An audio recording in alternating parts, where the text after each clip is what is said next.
and I'm on this show right now. Hi, it's Rochelle Hughes. Hi, I'm Astro. And I'm Alex from UB40. I'm the Q and Thursday breakfast on Source FM with Benjamin Makin.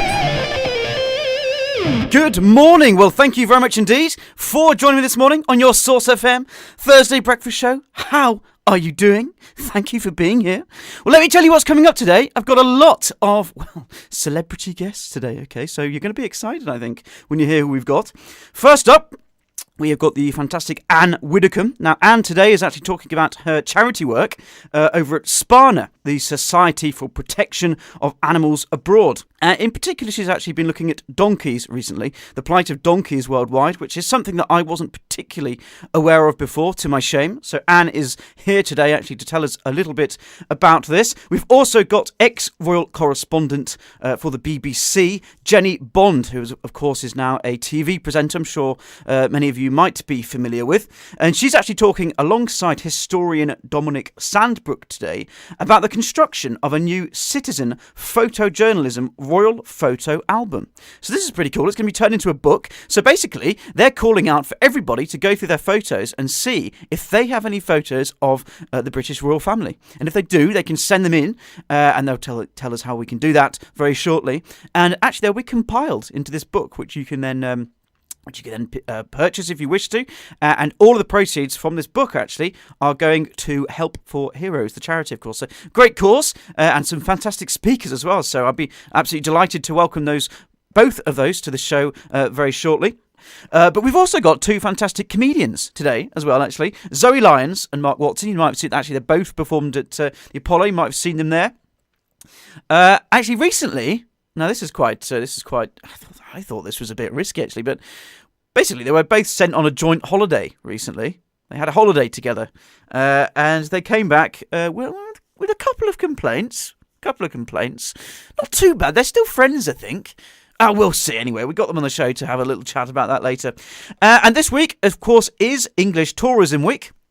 If you weren't aware of that, well, yes, it is. It is the start of the tourism season for us down here in Cornwall, and indeed across England.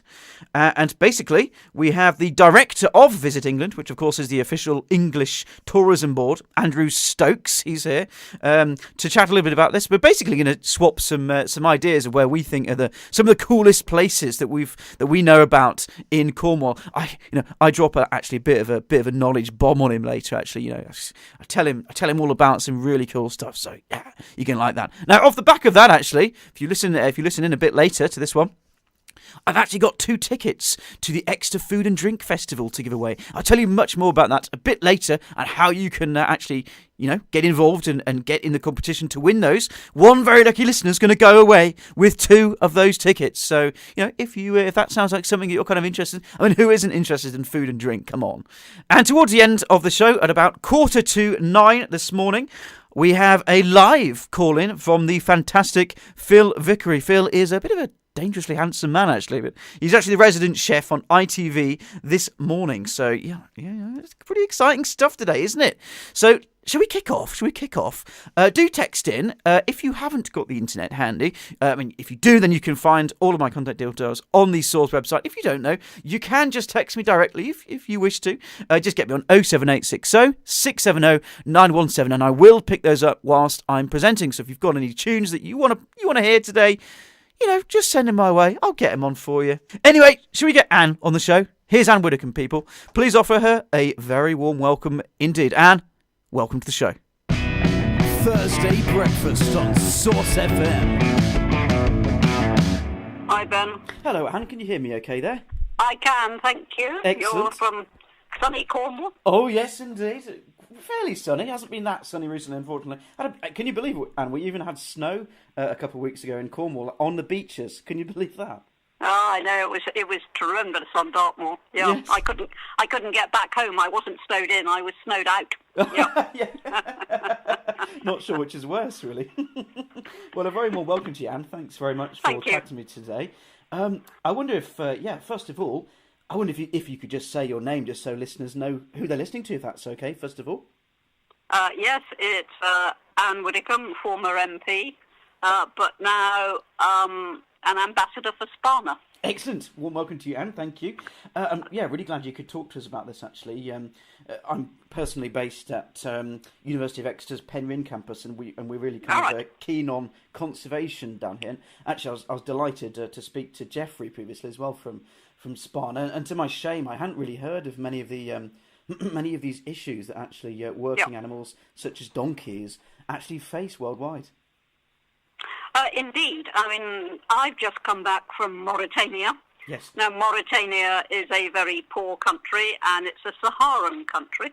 Yes. But its water supply is 300 kilometres from its capital. So the water is piped, those 300 kilometres, but then it stops. They're not piped into individual dwellings. Yes. So every day, 70,000 working donkeys transport the water from various water points around the capital to the individual buildings within it. Yes. 70,000. Now, some of the donkeys are well kept and much loved, but there are many donkeys which are abused. Yes. Their owners hit them under the false impression it'll make them go faster, so they cause wounds. The wounds then fester, they get infected by flies. Yes. Or something very simple, the cart bumps into the donkey every time they stop, and we've actually shown people that if you put a rope across between cart and donkey, that won't happen. Yes. And some are now adopting that. A lot of owners have no idea how to look after hooves. Yes. So they grow long and the donkeys go lame, etc., etc. So what Sparna does, as the Society for the Protection of Animals Abroad, we go out and we set up veterinary clinics which give completely free treatment. In Mauritania alone last year, there were 35,000 separate treatments delivered. It is. Sometimes we'll hospitalise the donkeys and keep them in. Yes. But of course there's a huge role to be played by education. I mean, not only educating the owners, but educating the next generation so that they grow up taking the care of animals for granted. And so we do a lot of work in schools. And this is an awful, that's a massive number of donkeys you just gave there, 70,000, 70,000. And I think the thing is, and imagine, this is a point that I imagine you often have, having to press to people. I would imagine one of the points that's really difficult to get across actually is that, look after the animals, because not only, of course, is it essential for their own welfare, the animals' welfare, but also for the people as well. I mean, these animals are clearly required for the welfare of the people, but if you don't take care of them, then that's no good for anybody, is it? Well, that's absolutely right. And of course, one of the things we point out all the time is that a happy, healthy donkey is actually a good economic investment. Yes. Because the owners rely on the donkeys. Without the donkeys, the owners wouldn't have work. So it's in their interests. And we often stress that, to keep the donkeys fit and well. And that message is getting across. But it's a slow business. And as I say, 35,000 treatments, free treatments, last year. And that's just in Mauritania. Yes, but Sparna operates all over the world, of course. Of course. The other thing that's becoming rather nasty, and I don't know if your listeners are aware of this, but it's the trade in donkey skins that's going on. Yes, we came across this very briefly before, and it sounds appalling. Yes. Well, it is. It's basically generated by China, where donkey skins are used in a treatment that is supposed to keep you beautiful forever. All that sort of nonsense. Yes. But the net result of donkey skins being used for that is that the population of donkeys in China has halved since 1990. So therefore, they're importing skins from elsewhere. And, of course, their biggest source is Africa. Yes. So what Sparna does there is to talk to governments and to persuade governments in Africa to introduce laws against the trade in donkey skins and, crucially, of course, to enforce those laws. Yes. Now, a lot of Sparna's work is done talking to governments. It's not just going out and hauling donkeys off the street, though we do a lot of that. Yes. It is also trying to get changes within countries. Yes, and I believe you've already had a lot of success in terms of limiting where the donkey, this product, is it called Ejau or something like this? Yes, sir, you've got it. Yep. Yes. That's exactly what it's called. and I you've was actually- trying to avoid pronouncing it. Yes, I know. It's me too. Actually, I was thinking, oh no, what was it called? But you've already had a lot of success actually limiting that, haven't you, in countries that? But of course, work is always ongoing there. Yes, that's absolutely true.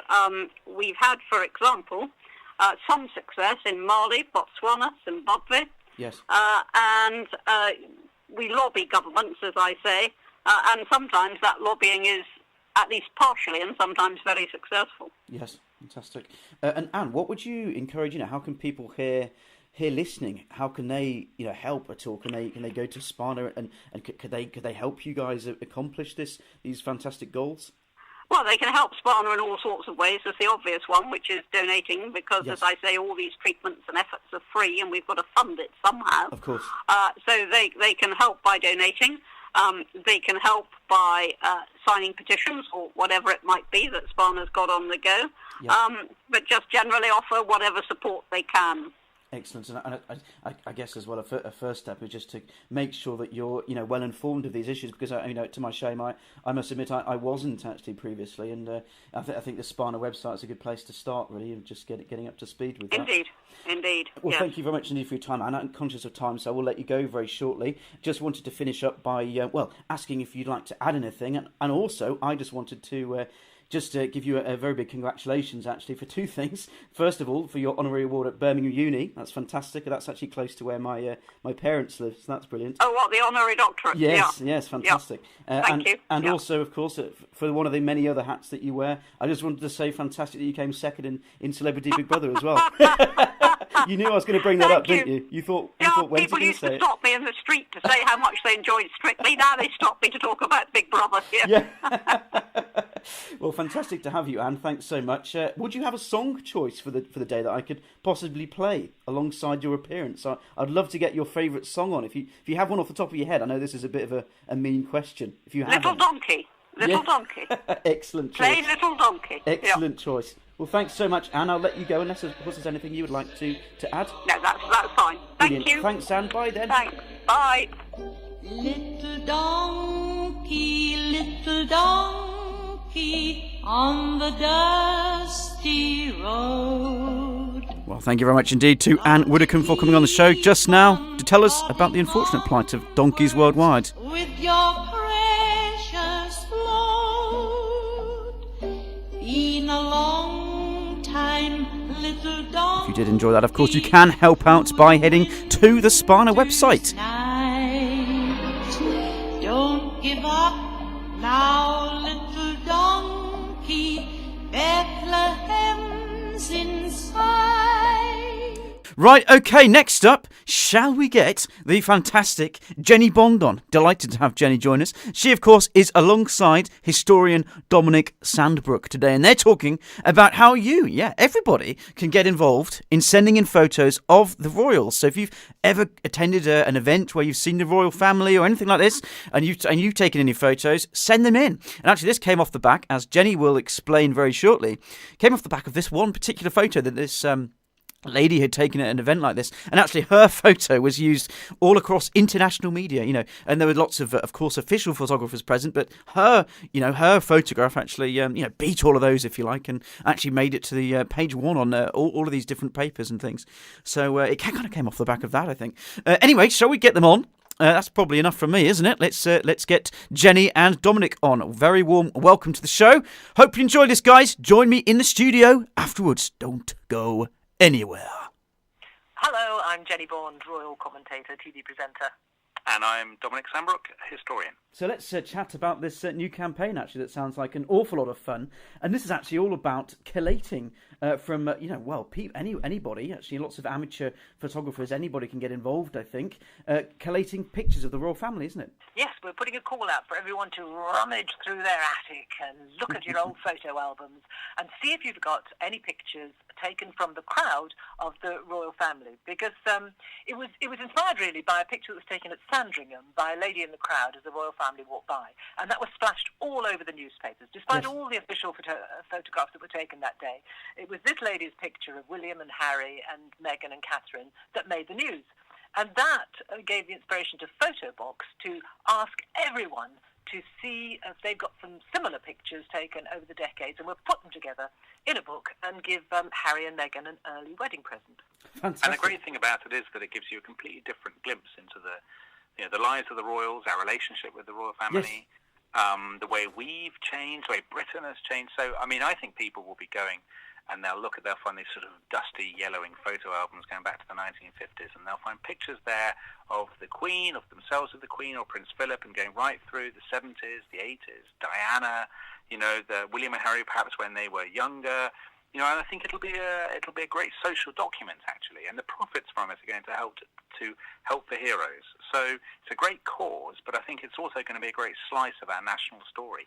That's absolutely fantastic. And Dominic, I believe you're actually you will be providing a kind of commentary for the book as well, won't you? Yeah, that's right. So I'm really looking forward actually to seeing what people send in, and actually the more interesting, the more quirky, the more surprising the images. In many ways, it makes my life easier. But it also will give us. I mean, I think what I'm hoping is that it will give us a sense of the sort of spontaneity of life. It will give us a sense of authenticity. Yes. I guess, that you don't always get with these sort of very manicured, very cleverly constructed images of the royals that we often see. I think this will be a way to, we live in a more democratic, populist, sort of undeferential age, and in a way it's a kind of more democratic history, a more democratic way of looking at the royal family, because it's through the eyes of ordinary people. That's absolutely fantastic. I think it's brilliant giving people the chance to come forward. It's kind of like all of this kind of citizen journalism talk, actually, which is kind of becoming very popular at the moment, isn't it? Giving everybody a chance to get involved really and share their side of things. It's our story. I mean, the story of the royal family is our story, isn't it? As much as it is their story. So I think that's what it sort of buys into all that. And fantastic. I think just a question to both of you, if you don't mind. Feel free to jump in. But I was just thinking, I think it's fantastic. One of the great things about the the royal family for us, of course, is that I think it's it's not only the public, of course. A great many people really love the royals and love keeping up to date with what's going on. But actually, even abroad, for example, Americans, aren't they, are very kind of traditionally seen as being really keen on keeping up to date with what's going on with the royal family as well. It's sort of like this kind of celebrity culture we have going for them. I think. I don't know if you'd agree with that. Do you think it's always been that way for us? If you do agree with that.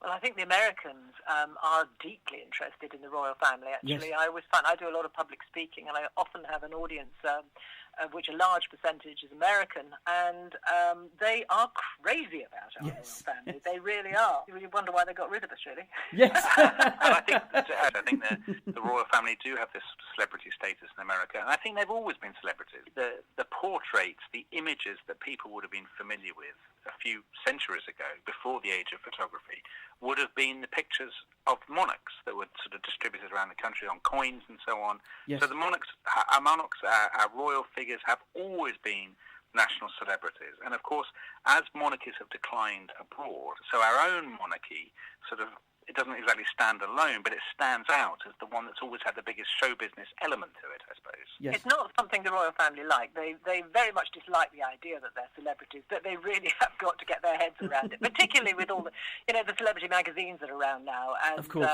William and Harry and Meghan and Kate are sort of cover stars of those magazines. Yes. And the great thing about that is it's keeping them and the monarchy relevant to young people, the people who read those magazines. Yes. And that is crucial. If the monarchy is to survive, then it has to overcome, I think, the natural apathy of young people to embrace the monarchy. Yes, I think it's really nice as well. I think it's for example, Harry and Meghan, for instance, I think they're really good at coming forward. And for example, they've done things like and they do this regularly, I'm sure. But I know that recently, for example, they were actually in Birmingham encouraging young people to take up STEM subjects and things. So I think they use that power for good. Yeah, I think that's absolutely their role, isn't it? I mean, that's the survival of the monarchy depends upon them being seen to have a kind of social function as well as just a sort of being a spectacle. And I think they, you could hardly have wished for them to embrace it more fully and more enthusiastically than they have. Yes. And I think that's one reason why Harry had this reputation of being the Playboy Prince, but with all his charities and with all of that kind of stuff, he's really changed the way I think that the public perceive him, and for the better. Yes, absolutely. Well, thanks very much for joining me today. We'll, I'm conscious of time, so I'll move on towards the end, so I can begin to let you go. But I wonder if actually we could just, point people in the direction of getting involved with this, photo challenge, shall we call it? Sending in photos of the royals that they might find in their old collections and things. They can do this online, can't we? Can we send people to a website? Yeah, it's really easy. There's a special website, crownfromthecrowd.com. So crownfromthecrowd.com. If you go there, you can upload your pictures, and we will select the best 300 or so. And if it's an old photo, if it's just an old photograph, black and white one or whatever, if you take a picture of the photograph and then upload that, we can judge them all. And also your anecdotes, your memories, submit them all, but it's a little bit time critical. We've got a couple of weeks to do this because we've got to get the book together. Of course. So get up there in the attic. It's cold outside. Go into the attic. Go wherever. Rummage through your photograph albums. That's a good thing to do this afternoon. Yes, exactly. That's people perfect. literally making history, weren't they? Yes, exactly. And they can look forward to this book being released, of course, and it will be, as you say, it will actually be available as a physical book for the coffee table. It could be perfect, couldn't it? Really? When's it being released again? Just so people are aware of that. It's released on the 8th of May, so it'll be in time to present Harry and Meghan with the very first edition as a lovely wedding present. Fantastic. Well, thank you very much indeed to both of you for coming on the show today. Thanks for chatting to me. One very last thing for you, actually, unless, of course, if there is anything that you'd like to add, please do fire away. But otherwise, I actually just, I really wanted to give you a couple of song requests for the show. I don't know if you have any favourite songs at all at the moment. I know this is a bit off-piece Got it, now. that's a bit left field. Go on, Jennie, you can go first. I'm thinking. Any ideas? What, to do with the royals, you mean? It can be anything. It can just be your, a song that you particularly like. Anything at all. Doesn't have to be related. No. This is hard, isn't it? I like "We Are the Village Green Preservation Society" by the Kinks. Fantastic. Well, I'll get that on for you. Excellent choice. I like "Pour Another Tequila Sheila" by Bobby Bear. Oh, fantastic. I'll get that on as well. Thank you, Jay. Well, thank you very much to both of you. Anything for you to add at all, or is that okay for you? No, just get scouring your photo albums. Absolutely. Well, thank you very much indeed, both of you. Have a great rest of the day, and thanks for chatting to me today. Thank you.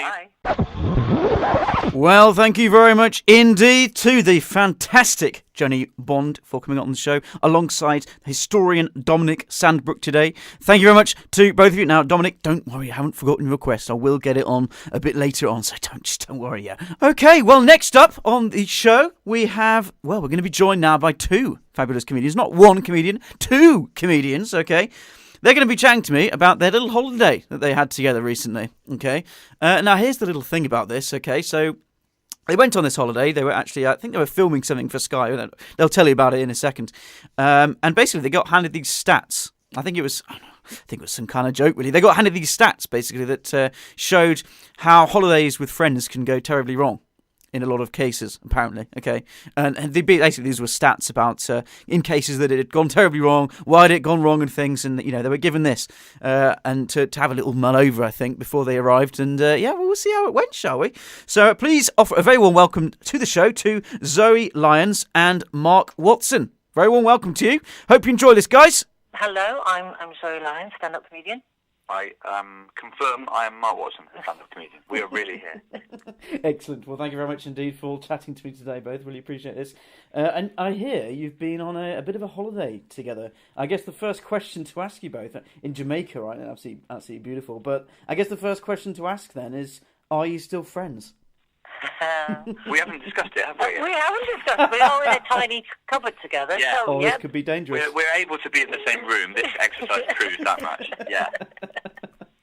Okay, well that's right then. Well, how did it go anyway? You were in Jamaica, right, at the Centauri Resort, I believe. We went to the TUI Centauri Resort in Jamaica. It was lovely, but it was a good test of the friendship because we hadn't been on holiday before, and there's a lot of research which we've been handed that shows that most holidays with friends go wrong in one way or other. Someone gets lost, someone drinks too much, or they just can't agree. But we were only given these stats when we already committed to it. So you're thinking, this is great, and then they just handed you this document. Just give us a read before we land. And then more or less, yeah. I mean, it was great. We did have good fun. We had great fun. It was really fun. We were making a little film for Sky, and So it was lovely, and we were staying in this beautiful tour resort, and we hadn't spent that amount of time together before, had we? Not really, and you do. Most of the time we have spent together would be sort of at gigs or in service stations, for example. Yes. So it's a bit different when you've actually got a free choice of activities. It turns out Zoe's much more into activities than I am. Yeah. My thing is mostly reading on holiday. Yes. I know. A big book as well, Ben. Not just a flimsy little paperback, like a massive hardback covered. Oh, when I read, I go hard. You go proper. You read hard or go home. Exactly. That's what's the smart Exactly. strategy. I think you did want to go home when you saw how many books I bought, actually. Yeah. In fact, I think it was the only thing in your bag, because your bag was so tiny for a week-long vacation. It was It was a remarkable. small bag, and there were about 9 books in it. Yeah, I don't pack a lot of clothes, it's fair to say, and I did get some criticism for that during the tour. I bet I know what was going on, Mark. You were just preparing for your next novel, weren't you? I bet Yeah, that's that's what the was thing. happening. I can't be wasting valuable holiday time when I could be thinking. Whereas thinking for me is the last thing I want to do. Well, most of the time thinking is the last thing I want to do, but on a holiday, it's out of the question. Most of the thinking you did was how you could terrify me next. Yes. To all these things. We went on a zip wire. Oh, yeah. Which you cool. loved.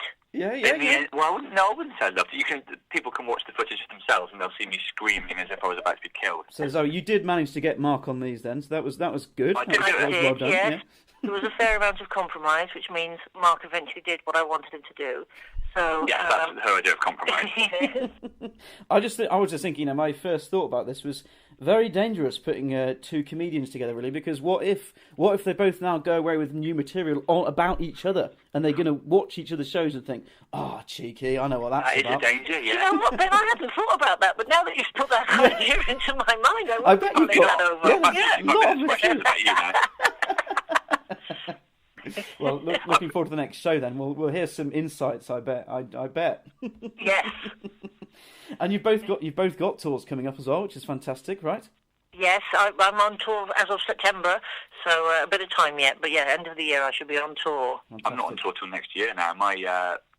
My life gets booked up so far ahead now that you can see it vanishing in front of your eyes. I'm already having conversations about September 2019, and you start to think, where's it gone? What's happening to me? I reckon the one thing that you have definitely planned is you're going to be going on holiday together again, right? You must. We have sure. muted it, haven't we? We have moved it, and now that we know what the rules are, like now I know Zoe's level of demand about how much stuff we have to do on a holiday. I'd Yes. still do it, but I would do it with more realistic expectations. Yeah, and we'll need to discuss destination, I because like that's something people always struggle with when going away. And I'll bring Training. you a couple of books, maybe, because I felt like you packed too light. in that regard. Possibly, yeah. I'll use them to prop a door open with. Yeah, could be handy in many ways, that, couldn't it? And the report that you were given, are people able to read that? Is that going to be online for people so they can have a bit of a laugh reading through and see what other people were finding about friends on holidays? Well, if they go to 2e.co.uk/smile, they can actually watch Mark and I on holiday and our antics. So, Yeah, and I think there you will probably also find some of these bad holiday stats, so you'll know what to avoid, what traps to avoid. There's just, I bet what I'll see is just a little tick or a little cross next to all these points which you reckon each other failed on. We didn't get lost, we didn't get ill. Okay, that's good. But arguing over which activity to do, which is 17%. I'm surprised that's only 17% of Friends' holiday. I'm surprised because it took up about 65% of our holiday. Yeah, we've distorted the statistics. Yeah, we spent a lot of time discussing that. So how did the day go then, Zoe? Would you just go over to Mark, find him reading a book, and just say, "All right, Mark, it's time to put that one down. We're out. We're off." That's basically what happened. Yeah, that is basically what happened. I was a little more subtle than that. I would just gently sow the seed of thought that perhaps leaving the resort and doing something else might be an option while we were in Jamaica. I would try to ignore the seed of thought. And then the seed of thought would grow into an acorn of activity. So it all panned out rather well. Yeah, well, I look back on the trip, it was mostly acorns of activity. In a nutshell. Well, Jamaica must be beautiful. So I've never been to Jamaica. I've been to the Bahamas, but not. Oh, lovely! Yeah, Jamaica. Yeah, absolutely fantastic area. But it was is just gorgeous. It was very nice. Very lovely. And in January as well. I don't think you can beat that. Yeah. It was quite a bit better than where we would have been otherwise. Yes. Yeah. Yes, Yeah. I mean, it was probably about 29 degrees while we were there. Yes, you say probably, but we were regularly checking our weather apps so we could gloat to people back home. You still brought a cardigan with you, though, didn't you? You just never in case. quite know. No. You never know what you'll need. No, and not a lightweight one, Ben, either. A proper... Looking I would back, it was say- probably heavier than it had It been. was a cable knit cardigan. As I say, better prepared. If the temperature had dropped by another 20 degrees, you would have been sorry. Yeah, doesn't hurt to be prepared, right? Exactly my point. Well, I mean, have you got any, any... I feel a bit mean asking for this. Feel free just to say no. All right, you can just say no. I just wondering if you had any, particularly funny stories that you could share, about each other, perhaps anything that wound you up a bit. This is probably dangerous to ask you, right? If you're both there in a confined space sitting in the together. same room. Yeah. I Maybe think you can Zoe say made no. it clear what wound me up. About me, it was just I didn't really want to be on a holiday. Yeah, deciding where to go was a little bit tricky for Mark. It took a while to get him to think, even outside M25, really. I mean, Cornwall for me is quite far to go, to be honest. I was looking to ideally be there and back in a day trip. Yeah. So Jamaica was a curveball. But I think we got him out of his comfort zone, which was good. Yeah, but I like it in my comfort zone. Yeah. It's very confident. There's books there. Yeah. One good thing about travelling with Mark Watson is you don't have to wait for him at the baggage carousel. Exactly. Because he doesn't take enough baggage once going in the That's hold. good. They barely even have enough to fill one of those lockers on the plane. It was strictly hand luggage only, which I was quite impressed for a week's holiday. So I am actually a dream companion if you start thinking about it. Yeah. I mean, that's quite, that is sounding quite dreamy to me, Mark. I must Thanks, say, mate. Yeah. actually. Or maybe we should go on holiday together. Yeah, we should make our own arrangement. We can just chill, read books, we can just, we can just have a right time. Well, I love someone's talking some sense about holidays. So are you a hand luggage only man, Ben? I'm afraid, what usually happens for me, right, is my girlfriend will pack, basically. She'll say, I left some room for you so you can get your stuff in there. And I open it, and, I'm not quite sure. I must be blind because I just cannot see the room that's supposed to be mine. One little pouch at the end. Exactly. So usually I do end up hand luggage, yeah. Yeah. So, you need to get one of those coats where you can pack everything in a coat. Definitely do. Yeah, that's exactly I have the a thing. friend who has one of those. You can pack everything in a coat. I mean, you look ridiculous. You look utterly ridiculous, but yeah, saves on the... Is that where Mark was keeping all of his supplies? And you said he took a heavy coat. Maybe that was actually his suitcase, in effect. I can't reveal all of my travel secrets. Yeah. I'd have been very surprised if he was holding his luggage on his person. He is a whippet of a man, so it would have been... I've not got a lot of... No. Well, both of you, thank you so much for joining me. I realise, running out of time, I will let you go. I was just wondering, actually, if I could... I was really hoping you might have a particular theme tune, but you can both choose one. A particular theme tune in mind for the holiday. I would love to play you a song request, basically. Have you got any songs off the top of your head you'd like me to give a spin at all? Well, it was quite a reggae-heavy holiday. It was quite reggae-heavy. The resort really lived up to the sort of your idea of Jamaica by just blasting us with reggae all the time. So that's all we can hear these days. So something like that, maybe. Yeah, perfect. Sounds perfect, doesn't it? Yeah, absolutely. I'll get something like that on for you. Well, thank you very much indeed, both of you. If there's anything at all that you would like to add, please do. Otherwise, have a fantastic day, and I'll let you go. Thank you very much. Talk to you, yeah. Thank you, Ben. Take care. Fantastic. Yeah, thanks both. Have a great day. Bye. Cheers. Bye. Back, darling. Yeah, if UB40 are listening, they can hire me if they want. I can do some backing vocals or something. Yeah, we had UB40 on a show actually not too long ago. They've got a new album out now. Yeah, you should check it out. You should definitely check that out. Okay, well, thank you very much indeed to Zoe Lyons and Mark Watson for popping on the show just now. Next up, then, it is time for the director of Visit England, that's Andrew Stokes, to join us. And basically, we're going to have a chat, okay, about our favourite places in Cornwall. Andrew's a big fan of Cornwall, as am I, of course. And yeah, we're going to be telling you, I do actually drop some little secrets, actually. Some little, insider secrets, okay. Do listen very carefully, okay, because, yeah, competition's coming up, actually. Now, I have got on the show today... So I'm going to have to give these out soon. So you've got to get involved quickly now. So, if you've been thinking about texting in, but, you're just feeling a bit shy, well, don't feel shy. You're always welcome to. But now is the chance to, okay? So get in touch. You can find all of my details on the Source website. Just find the Thursday Breakfast Show slot, and under that, there's all of my details there. You can also text me on 07860 670 917 whilst I'm presenting if you wish. But I've got a pair of VIP weekend tickets to the Exeter Festival of Southwest Food and Drink. Now, this is on the 5th, 6th and 7th of May. Okay, so it's coming up. And this is, as I said, a pair of VIP weekend tickets. So if you and a mate or you and your partner want to pop along to that, then you should get involved. I've got a very, very simple question, okay? Very simple question that I'm going to ask you straight after this section. So stay tuned, all right? And then... very high chance you could be in there. You could be winning those Okay, anyway, that's enough from me, isn't it? Enough from me. Let's get on with the show, Sharon. Let's get on. Okay, Andrew, very warm welcome to the show. Delighted that you could join us today. Welcome to the show, good sir. My name's Andrew Stokes, and I'm the director of Visit England. This is absolutely brilliant, actually, because we're very, very lucky being down in Cornwall just at the start of English Tourism Week. I was just wondering, actually, first of all, if you could just kind of, just give us a kind of an outline. I mean, what kind of things are you expecting during this week? Is there going to be lots of people visiting various areas all across the country? This is the 7th English Tourism Week, so it runs between the 17th and the 25th of March. Yes. And it's really an opportunity for residents and locals to experience and champion the absolutely wonderful tourist attractions that we have in England. Yes. And you're down there in Cornwall. It's one of the jewels in our crown. And so I would heartily recommend people in Cornwall to get out, go to the local attractions, walk the beaches, really celebrate the start of the tourism season. That's it, and I think it's as I said, we're very, very lucky indeed in Cornwall. I think especially as well at the moment there's been I think really a renewed interest, especially in kind of these remote Cornish beaches because of things like Polelark, for instance. We've got this cove called Porthgwara. I'm not sure if you've ever been down there. That's down in Land's End, but shown on Polelark and things. And I think that really kind of reignited people's interest in the area, really. And of course we've got Padstow with Rick Stein and food and things like that as well. So we're quite lucky with lots of these things around us, aren't we? Absolutely, you are. I'm going to say that it's one of my favourite areas.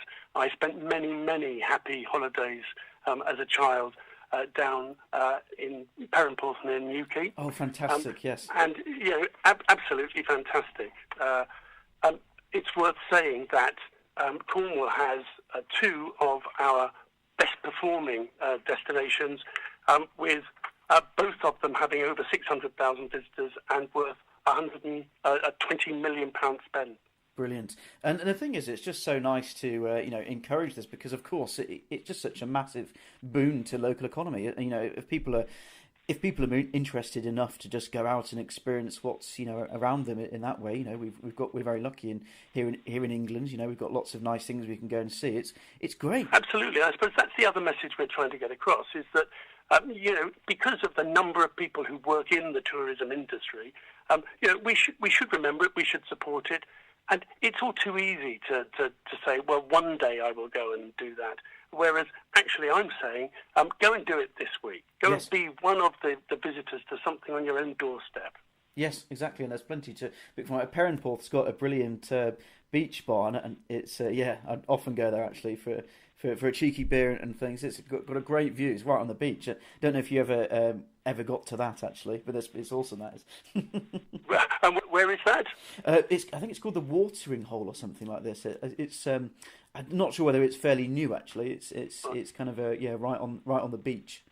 So I don't know. Well, this is your perfect excuse to go and visit it this week. You should be going home and experiencing it. Yes, exactly. Yeah, I mean, actually, one thing that we've so my partner Steph and I we often try and explore at weekends because we think we're just so lucky to be in Cornwall, and one of the places that we've actually kind of rediscovered a love for is St Ives. Actually, we've been there a couple of times recently. And there's this little arcade with lots of retro games and things in. And they've got this just hilarious, ridiculous game. It's called a 4D horror experience, okay? Not quite sure why I thought it was a good idea to try this. It was actually really scary. It's 3D, so you got the glasses on and things, but it also blows air and things at you. It's pretty scary. I'm going to try it the next time I'm in St Ives. I mean, there's lots of wonderful things to do in St Ives. I love it as an art centre, and I love the food there.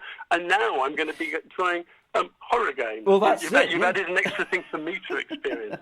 Yeah, it's already known for the Tate and things. You've already seen that. Pop along to the horror games. That's all you need.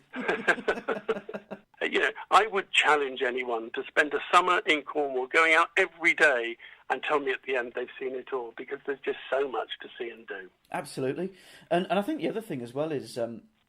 Andrew, perhaps if I think one thing which I find personally I don't often do is I really we really do try and explore the local area, and I really do urge others to do the same. There's just so many hidden gems around the place. But actually, I often find that even in places like Devon, I go there a lot on holiday and things. But I wouldn't really have much idea of where to look for those kind of things. So I would just wonder if there's, if you would recommend somewhere to kind of, look and get ideas about where to go and where to look at. Even if it's not so far away from you at all, but I think just giving people those initial ideas and let's go check this out or whatever it might be. But I wonder if you've got any advice. There is the perfect starting point. If they go to VisitEngland.com, excellent, they can not only find out about everything that's going on this week, so they can follow the button through to English Tourism Week, and there are lots and lots of the attractions who are working with us this week who are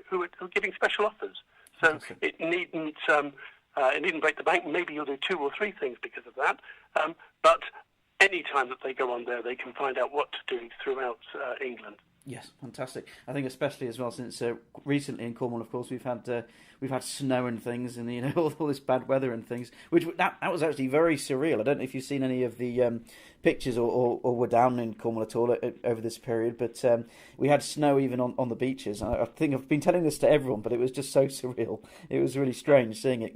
Snow right next to the sea. It just doesn't look right. I was in Cornwall about 5 weeks ago. Okay. And, yes. It was bracing and beautiful. Yes. I'm fond of saying that we get hung up on the weather. There's no such thing as bad weather, just bad packing. Yes, very, very true. Yeah, just not prepared enough, basically. I think one of the other things which is really nice to go to do in Cornwall, which again is an easy thing to do, is probably just go hiking, because lots of nice cafes and bars and things along the route quite often. You can go and see all the kind of old Cornish mines and things like that. The whole of that peninsula, the whole of that part of England. What I love about it is it's so diverse. So yes. You can be on sort of a wonderful beach on one bit, you can be on a mountain, sort of a seacoast walk the next, and then you can come across absolutely charming villages and a wonderful coastal offering and great food. I'm afraid yes. I eat far too much when I'm in Cornwall. I would come back needing to exercise. Yes, well, that's I blame Cornwall for my weight gain. To be honest, it's the pasties. I'll go and get some, choose some lunch, and I'll be looking at the sandwiches and think, could do that, but I'm in Cornwall and look over, and there's always Cornish pasties. They're always available, and you think, well, they're so good. It'd be rude. They're very good. I would challenge you, sir. You're looking at the sandwiches. Maybe you should be looking at the salads. Yes. And there's Exactly. wonderful homegrown salad produce there as well. Indeed, yes, I certainly should be. That would be good for everyone involved, really. And Andrew, I don't know if this is a fair question to ask. You feel free not to answer. But I was wondering if you had any other kind of, favourite areas here in England that your personal favourites. Don't worry if you don't think that's fair to answer. I'm in the fortunate position that I have many, and and I love the fact that I've spent the last 20 years in the tourism industry, and I've got to travel around England and experience many of them. Yes. I love Cornwall. I also love Cumbria. I love some of our great regional cities. I'm a great fan of Manchester. I lived there for some years. I was a student and lived in Liverpool for 10 years. Fantastic. And I think the fact that we have such a diverse offering means that there are lots of places that can steal your heart. Yes. We've just got to make sure that we explore them and find them. Bath is one of my top cities, actually. I really like Bath. It's really interesting. And beautiful and interesting, yeah. And lots to do. Lots to do. Well, Andrew, thanks so much for joining us today. I will begin to let you go. And when we next speak, I shall be asking you what you did during English Tourism Week. Oh, yeah. I'm going to have a different answer. I'm not allowed to go and do the horror game again. It's going to have to be something totally different. So, yeah. Look forward to that. And okay. One last thing for you, Andrew, though, and that would be a song request. I don't know if you have any favourite songs at the moment that I could possibly give a little spin for you. Oh, yeah, isn't that awful when someone does that to you? Yeah, no, it's not fair, is it? It's not. I'm not going to have a song from the moment, but if you have anything in your playlist by David Bowie, I'd love you to play that. Oh, yes, absolutely. Definitely get some Bowie on for you. Well, thanks, Andrew. Have a fantastic day. Thanks for chatting to us today. Thank you. Thank you for talking to me. Lovely. Oh, yes. Well, thank you very much indeed to Andrew for coming on the show just now to talk to us a little bit about English Tourism Week, which of course was this week. So I spoke to him at the beginning of this week, actually. So, okay, now as promised then, I did tell you about these weekend tickets to, the VIP Sorry, the VIP weekend tickets to the Exeter Festival that I've got to give away. So I've got a pair of these to give to one very lucky listener, okay? And this is actually to the Exeter Festival Southwest Food and Drink happening on the 5th, 6th and 7th of May. Now, all you need to do is to answer this very, very simple question, okay? Now, I'm gonna have to play the quiz theme tune for this, okay? And this was actually this is the Bats, okay? Let's get the Bat echolocation song on for you, shall we? Don't ask from a previous show. That sounds completely strange out of context, but no, don't worry about it. Just get it on, okay? All right, now I can announce the quiz. You see? Okay, now all you have to do is just text me or message me on Facebook, whatever you want to do, and I'm gonna have to finish this competition soon, people. So get your answers to me ASAP, okay? As soon as you can. Right, okay. Now here's my very simple question to you. Because, of course, this festival is occurring in Devon. Which Devon harbour town, okay, on the south coast, did the great Rod Stewart stay in recently when he came down to Devon to do a gig? Which harbour town did he stay in? He's got a luxury hotel, okay, obviously. It's Rod Stewart. Which one did he stay in? That's what I want to know, people. Yeah? Okay, well, if you think you know, then give me a text. Give me a message, whatever. Okay, well, coming up very shortly, indeed, we have a live call-in from the fantastic Phil Vickery. You might know Phil, of course, celebrity chef. He's on ITV this morning. You might have seen him there. Now, he's actually going to be telling us about a little campaign that he's recently been involved with. We're going to have a great chat. I'm really excited about this. So he's coming up next at about 5 minutes' time, so stay tuned for that. In the meantime, please enjoy this. Absolutely cracking. This is a live performance, one of my personal favourites, okay? Enjoy it. And then don't go anywhere because, as I said, Phil is with us very, very, very, very, very soon indeed. Okay, well, for now. Well, very exciting news, people. We do have the fantastic Phil Vickery on the line with us right now. Phil, how are you doing? I'm good, thanks. Can I just say it's the chef, not the rugby player, before we start? Don't worry about that, honestly. No, well, I would be dreadfully disappointed if it was the rugby player, Phil. I can tell you that. How are you doing anyway today? You okay? I'm really good. Excellent. Well, I'm delighted that you could join us and chat to the great Cornish people. I love it. I love Cornwall, as you know, so I spend a lot of time there, and I really love it. Oh, it's a nice place. I was thinking because obviously your campaign lately is all about pubs. I was thinking there's a fantastic pub. I was wondering if you'd visited it. It's near Falmouth. It's called the Pandora. I don't know if you've ever been there before. No, I haven't been there. I need to go now, Ben. It is one for the list. I can tell you that. Yeah, it's even got a pontoon, so you could rock up in a boat. I bet you've got a boat for. You can rock up in that. Sadly, I don't have a boat. You have to get one just to visit. Not yet. Well, Phil, yeah. I mean, what's new in the world of Phil Vickery then? I mean, you're involved with this campaign, of course, all about glasses in pubs, I believe. Two stories to tell you. About 3 or 4 years ago, I was away filming in India with Reza Mohammed, the Indian chef, the fabulous Indian chef. And we went to Kolkata, we went to Delhi, we went to Goa. Anyway, as I came out of Goa, I went to get off the plane. There was a pair of glasses, quite cool glasses on the seat. So I picked them up and put them on, and oh my goodness, I could see my fingernail. And that was the point I realised, oh my goodness, I do need reading glasses. And it was almost like a switch. Come 50, the switch goes off and you have to use them. And since then, I've had to go to restaurants, and it's become more and more difficult, especially when it's in sort of not so good light. Yes, no, I can understand that. And that's how it started, really, and that's why I'm here today. I'm just trying to get people to think about reading glasses, think about getting your eyes tested, certainly. Yes. From 40 to 50. And if you're struggling to read, then just go and get them checked. And that's why I'm here with Magnivision, is to promote that. Because 25 years ago, I had a restaurant manager called Simon. Yes. And in his jacket, in our restaurant, he had 4 types of glasses, all different styles. And when people turned up and said, I've got my glasses, he would just produce these glasses, stronger madam or sir. And it was very, very cool. That is fantastic. I've forgotten that. So it's just making people aware, certainly when you get to a certain age.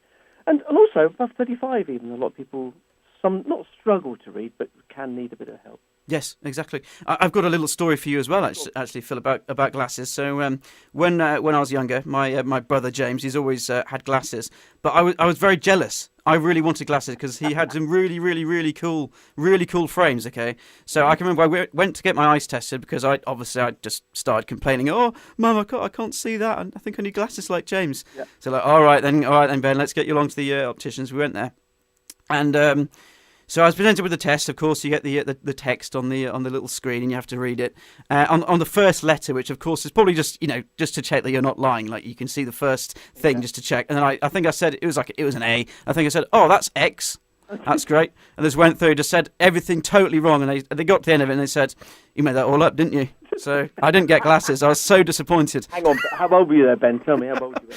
Oh, I was probably about 12 or something, something like that. 35. Yeah. So I should. It's very interesting, and certainly the doctors is another one. Doctors, pubs, theatres. Yes. I just try to make people aware of the fact that we should actually even have them on for people to use. Yes. And also in restaurants, people get a bit embarrassed. People order food because they're sort of guessing what it is, or they give somebody else to do it. And also, I think, certainly from a male point of view, there's this sort of macho. I can see. I don't need glasses. Yeah. And I think once you do start using them, it is so much easier. Trust me. Well, exactly. Especially coming back to the pub thing. I guess people don't want to kind of, I don't know, almost feel like they're, I don't know, causing a scene or something, like saying, "Oh, can't see it," but just pop some glasses. Also, the stigma of growing up when I was certainly young, little. Glasses. Like, oh no, you can't wear glasses. And now they're quite fashionable and quite cool. And I think people, like you say, some people want to wear them even though they don't need them. So it's just a general awareness and just trying to help people. That's it. And the big question is, Phil, at a pub, what kind of food do you tend to go for? I bet this is tough because I've always thought, what does a celebrity chef such as yourself actually like to eat when you're at a different pub? I don't know. I can't imagine the kind of thing that would be good enough if you're used to cooking up things all the time. Let me tell you, Ben, it's simple. I don't care what it is as long as it's cooked properly and it's simple. I don't like complicated food. I just don't find it interesting anymore. I did it for about 25 years. Yeah. I just like simple. If you just do a bag of chips, if the chips are perfect, lovely, piece of fish cooked nice, a cottage pie, a well-cooked steak, a lasagna. I love lasagna as long as it's cooked properly, Yeah. But those basic things need to be cooked correctly. You can't muck about. So, that's the secret. No, I'm a very simple eater. Excellent. Well, that's good then. That's that's nice. Well, Phil, thanks so much for coming on the show today. I really do appreciate this. And I believe as well so that just would head towards letting you go. But I believe as well that Magnavision are actually that as you were saying, they are doing this campaign, and actually they are actually handing out reading glasses in pubs and things. And I think they've got plans to extend this a bit, haven't they?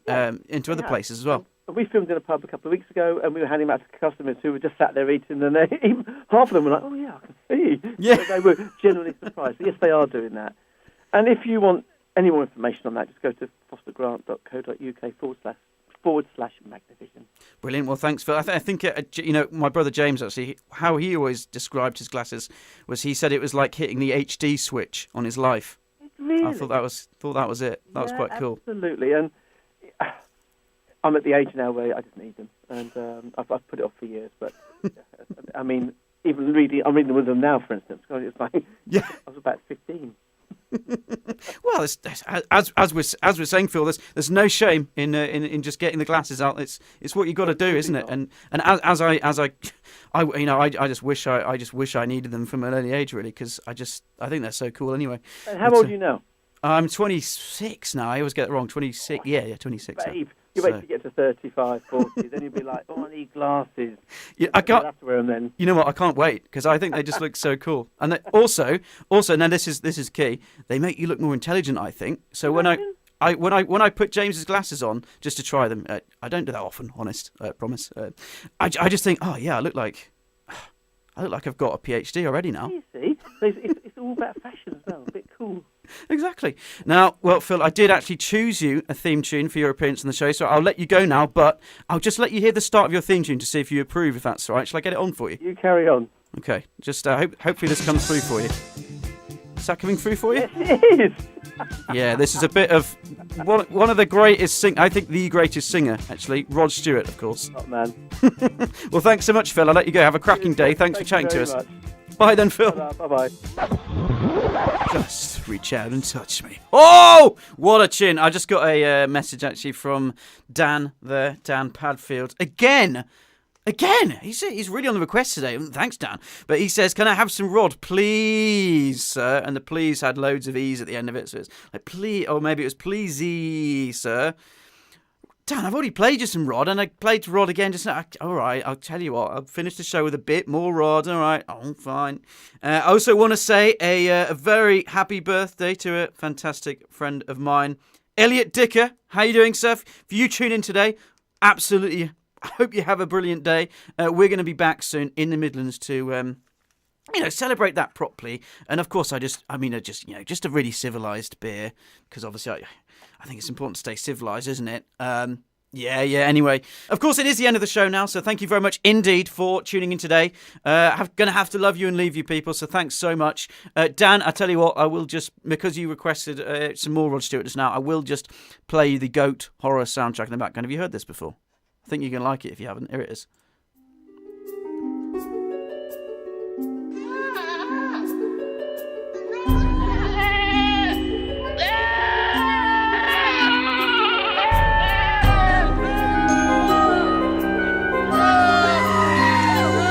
Yeah, you get the idea. Don't ask why that was created. I'm probably won't go into that now. Listen to some previous shows, yeah. Anyway, thank you very much to Anne Widdecombe for going on the show earlier to talk about her work with Sparner. Thank you to Jennie Bond, ex-royal correspondent for the BBC and TV presenter. Thanks to Dominic Sandbrook, historian. Thank you to comedians Zoe Lyons and Mark Watson. And thank you to the director of Visit England, Andrew Stokes. And thank you very much also to the great celebrity chef Phil Vickery, who we had a live chat with just now. Okay, and the biggest thank you of them all, as always, is to you. Thank you very much for tuning in. If you want to win those VIP weekend tickets to the Exeter Festival of Southwest Food and Drink, 5th to the 7th of May, all you need to do is text me, get in touch with me anyhow you want. Just go on the Source FM website, go on my show page, and you can find me there. Get in touch with me, and all you need to answer is this very simple question. Which harbour town, in Devon, I'm going to give you a clue, begins with an S. It's got a luxury hotel. Did Rod Stewart stay in, recently? Well, relatively recently, a couple of years ago, when he came to perform, in Plymouth.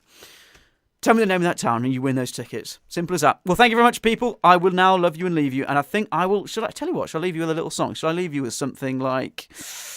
Ooh, now, this is tough. I know. I know. I'll leave you with this. Okay, thanks so much for tuning in, people. Catch you again next week.